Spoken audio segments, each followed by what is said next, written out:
to see marijuana legalization this year in New York. Governor Cuomo, who is certainly a smart politician, knows how to read his legislature and has learned, obviously, from their failed attempt previously to do this. I think that, of course, you have in New York more than most places, simply because New York City dominates state's psyche. You have all of the complexities of one of the world's really great cities, and then you have a state that is otherwise pretty much like the rest of the country.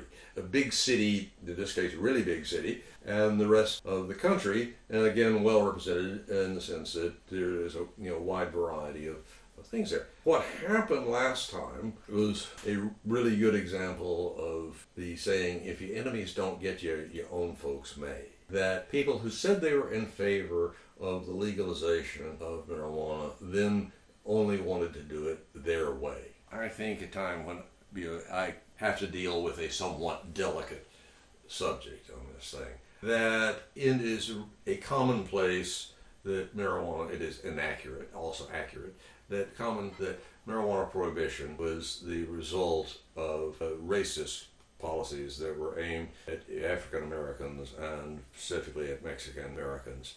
And that is certainly true.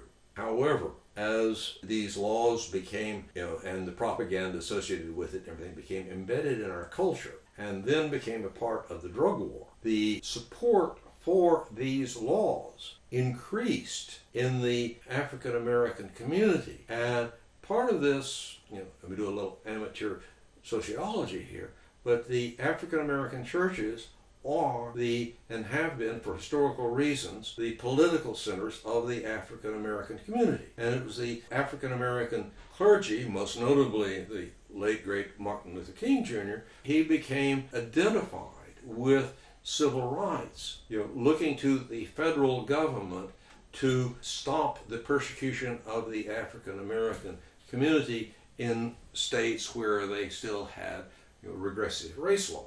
The African American churches became centers of politics. Fast forward to the drug war, which really got underway post Martin Luther King's assassination early in the 70s and so on. The African American churches and churches generally depend on older women. Older women who's ended up raising their grandchildren because the generation of their children ended up being the main focus of the drug war. And the drug war to these people were the crack dealers on the streets. And if you talked about ending the drug war, they interpreted that as meaning that crack dealers on the streets would be legal. And of course, that would also mean, again, the world that they saw, legalizing marijuana was a part of that. They were subject to the reefer madness propaganda and so on. And let me make very clear that I am not especially opposed to the African American clergy.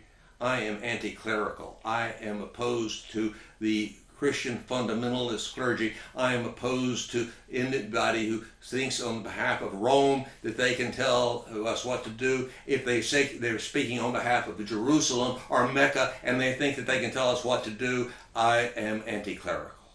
But the fact is that the African American clergy are still a major part of the constituency for arresting young black men like, say, Barack Obama, who didn't seem to have a problem with it. My idea of religious freedom is that everyone should be free to find God in their own way. But the people who claim to speak on behalf of God ought to get the hell out of the way.